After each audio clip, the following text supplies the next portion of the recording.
Et si la certitude d'un plan parfait n'était qu'un mirage, ce matin-là, la planète s'est figée dans la stupeur. Les notifications ont envahi nos écrans, un accord mondial, vanté comme inévitable depuis des mois, a échoué de façon spectaculaire. Hier, il incarnait l'espoir, promu comme la solution unique pour garantir stabilité et prospérité. Aujourd'hui, les dirigeants défilent devant les caméras, évitant le mot fiasco. La rupture entre les promesses et la réalité est flagrante. En une nuit, la confiance s'est effondrée. Le choc touche bien au-delà des cercles du pouvoir. Comment un plan si minutieusement élaboré a-t-il pu s'écrouler aussi vite? Où s'est glissée l'erreur fatale? Pour chacun, ce n'est pas un simple jeu diplomatique. Nos emplois, notre quotidien sont en jeu. Refuser de comprendre cet échec, c'est rester à la merci de décisions opaques. Derrière la façade, que s'est-il réellement passé? Et surtout, comment éviter de répéter les mêmes erreurs? Pour comprendre ce revers, il faut remonter aux origines du plan et dévoiler ses failles ignorées. Plongeons dans les coulisses d'une débâcle annoncée. Tout semblait parfaitement orchestré. Aucun détail n'avait été négligé. Ce plan, conçu par des experts, s'appuyait sur une rigueur impressionnante. Selon ses auteurs, chaque conséquence avait été anticipée. Pour garantir la réussite, ils avaient activé tous les leviers, instruments économiques, négociations et une campagne médiatique impeccable. Les discours officiels promettèrent un avenir radieux. Les graphiques rassuraient la population et l'opinion publique était convaincue qu'il n'existait qu'une seule issue raisonnable. D'entrée, toute alternative était écartée. Le doute n'avait pas sa place. Pourtant, croire qu'une solution unique pouvait résoudre des enjeux aussi vastes, c'était mépriser la complexité du réel. Ce pari exposait tous à une menace invisible, gaspiller temps, ressources et bien davantage pour une utopie conçue à huis clos. Bientôt, la réalité allait frapper, mettant à nu l'illusion d'un succès garanti. Les premiers signaux d'alerte ne tardèrent pas. Un grain de sable suffisait pour enrayer cette belle mécanique. Très vite, des fissures sont apparues. Plusieurs pays, jadis moteurs du projet, ont ralenti, exigeant des ajustements ou des délais. Des partenaires jusque-là enthousiastes ont soudain choisi le silence, semant le doute. Les indicateurs économiques, censés rassurer, ont affiché des contradictions. Chaque semaine, les prévisions étaient bien revues, perdant toute crédibilité. Les marchés ont aussitôt réagi. Dans l'ombre, les négociations se tendaient. Ce qui n'aurait dû être qu'une formalité devenait un affrontement feutré.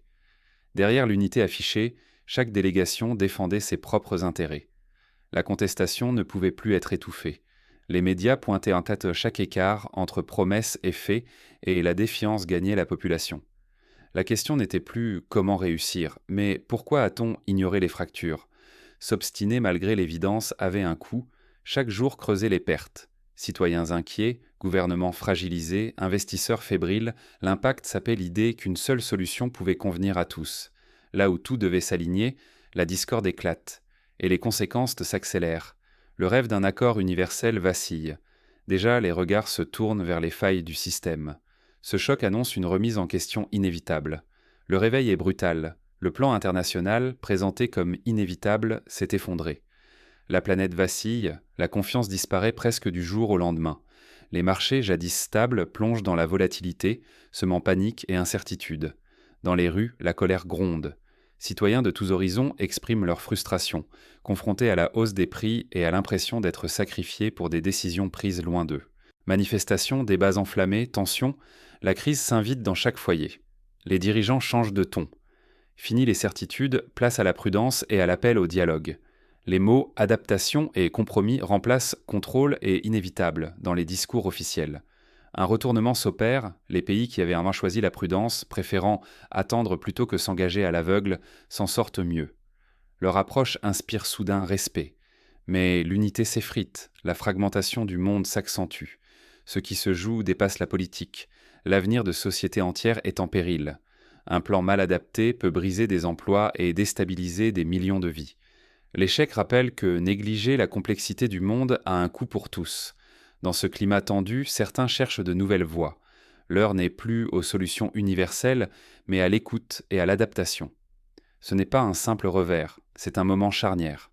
Ce que nous venons de traverser prouve que les solutions toutes faites, imposées d'en haut, ne fonctionnent plus.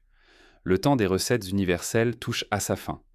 Appliquer partout la même réponse, sans écouter les spécificités locales, mène droit à l'échec. Ceux qui ont observé, qui ont su s'adapter, sortent aujourd'hui renforcés.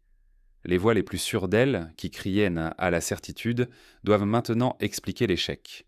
Les prudents, eux, gagnent du crédit, car ils laissent une place à l'incertitude et à la nuance. Les équilibres mondiaux changent. Ce n'est plus l'heure des slogans ni des plans rigides. On entre dans une ère où l'adaptation prime. Chaque pays a désormais intérêt à dialoguer, à reconnaître les différences et à ajuster ses choix face à l'imprévu. Mais ce bouleversement ne touche pas que les dirigeants. Pour chacun de nous, il rappelle que les décisions prises à des milliers de kilomètres influencent le prix du pain, l'emploi, la stabilité. Ignorer la complexité du monde, c'est risquer de payer encore plus cher les erreurs du passé. Mal interpréter ce qui se joue aujourd'hui, ce serait se condamner à revivre demain des échecs encore plus coûteux. Il ne suffit plus d'espérer, il faut comprendre, questionner et rester attentif aux signaux de la réalité. Pourtant, au milieu de cette incertitude, une question brûle toutes les lèvres. Quelle voie choisir maintenant ? Les anciennes certitudes se sont effondrées, mais rien n'a encore pris leur place. La force véritable, c'est d'affronter le monde tel qu'il est, sans filtre. Ce plan international, vanté comme une évidence, s'est brisé sur la réalité. La complexité des faits a balayé l'idée d'une solution universelle, aussi séduisante soit-elle sur le papier. Oublier les spécificités culturelles, économiques et politiques a mené à l'effondrement du projet. Les conséquences se sont immédiatement fait sentir. Envolée des prix, angoisse pour l'emploi, confiance en l'avenir ébranlée. Ne pas tirer les leçons de cette crise, c'est risquer de nouveaux chocs, peut-être plus violents encore. Les grandes décisions collectives façonnent nos vies, bien au-delà des discours officiels. Ce revers n'est pas qu'une défaite, c'est une leçon dure. Les plus lucides et adaptables en sortent renforcés, prouvant que l'humilité protège mieux que les dogmes. Aujourd'hui, plus que jamais, exigeons de la prudence face aux solutions trop parfaites. C'est le prix pour éviter d'autres